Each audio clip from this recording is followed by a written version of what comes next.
The fall of Rome started in 400 AD. Sickness was everywhere, and the economy was bad, and there was no food. The Visigoths were waiting outside the wall to be let in, and the people on the other side, the Romans, had to finally let them in because the Visigoths had created a blockade. Then the Visigoths and the Romans fought, and then Rome crumbled around it, so yeah, it fell apart. Oh well. And okay, and yeah, and then after that, interesting. Europe was being invaded, and King Clovis became Christian. This happened in the seizing power. Yeah. And this happened through the 400 and 500 in the ADs. Europe is being invaded by Germanic people. After King Clovis becomes Christian, many people follow. Then the Muslims start to pose a threat, and they start attacking. Yeah, Muslims attack. The Battle of Tours was in 732 AD. Christians came from the north, and the Muslims were coming from the south. They meet at the city of Tours and fight. Then the Christians win. Christians winning, Muslims losing. That's it. King Charlemagne helps Pope to stop rebellion.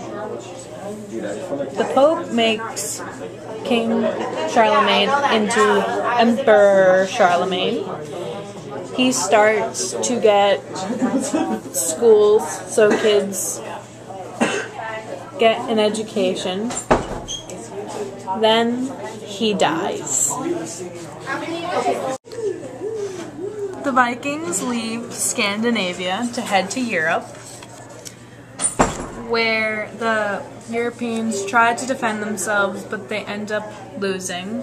The Vikings steal most of their stuff, a lot of their stuff, and then eventually the Vikings kind of disappear and fade out. This all happened from the 700s, late 700s through 1000, the year 1000. King has the most land, and he gives it to nobles. The nobles let the peasants live, and the knights live on their land. The peasants give food and labor to the king and nobles and the knights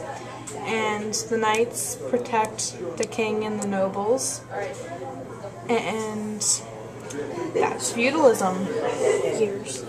And then the years from are 500 through 1000, and then it just kind of falls apart. The peasants did not own much. They had a house, or actually more like a hut, and they only had a couple of animals that they basically, all their animals, like produce, like chickens, eggs, and a pig's meat, they couldn't even keep it. You had to work a lot.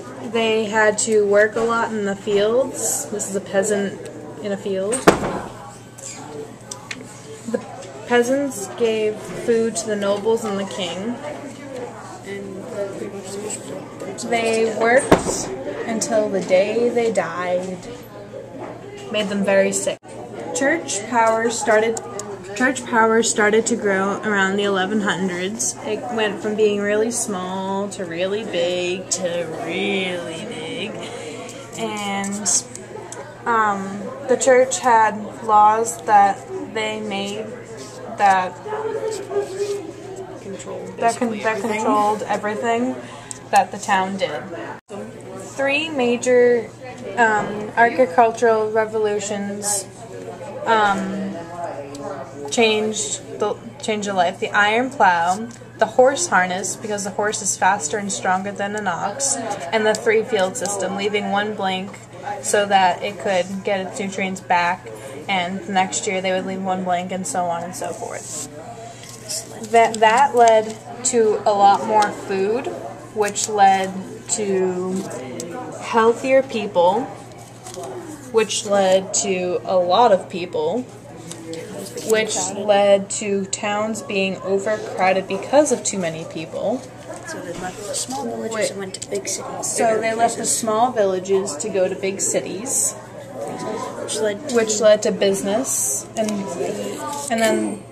then that led to the end of feudalism, since it was no longer based on land, it was based on money. The first half of the Crusades, the Christians beat the Muslims, and then the second half, after a little while, the Muslims started to beat the Christians. There was a crusade called the Children's Crusade, where kids literally left the fields and went off to go fight by themselves. No one made them. In the first half, the Muslims were sad. In the first half, the Muslims lost, and then in the end, the Christians lost. So overall, the Muslims won, the Christians lost, and that's the Crusades. And this all happened between the years of 1092 and 1291. The Children's Crusade was in 1212. And a lot of people died. And many, many, many people died. Okay. The flea bit the rats, and the rats first got the disease, but then all the rats were dying or dead, and then the fleas jumped from the rats to people, and then people started to get the disease, which led to many dead people. There were too many dead people. They couldn't bury. There was too many dead people. They were literally in the roads. They had nowhere to put them. They threw them in ditches. It was really disrespectful, but they really didn't have any place to put them. And the king and the Pope blamed the Jews. And the Jews were surprised by, how is this our fault? Being killed for it. Yeah, they were being killed for it. This happened between 1347 and 1600. In reoccurring waves. Yes. Can you replay the whole thing? This is a timeline from 375 of every event all the way to 1600s. Yes.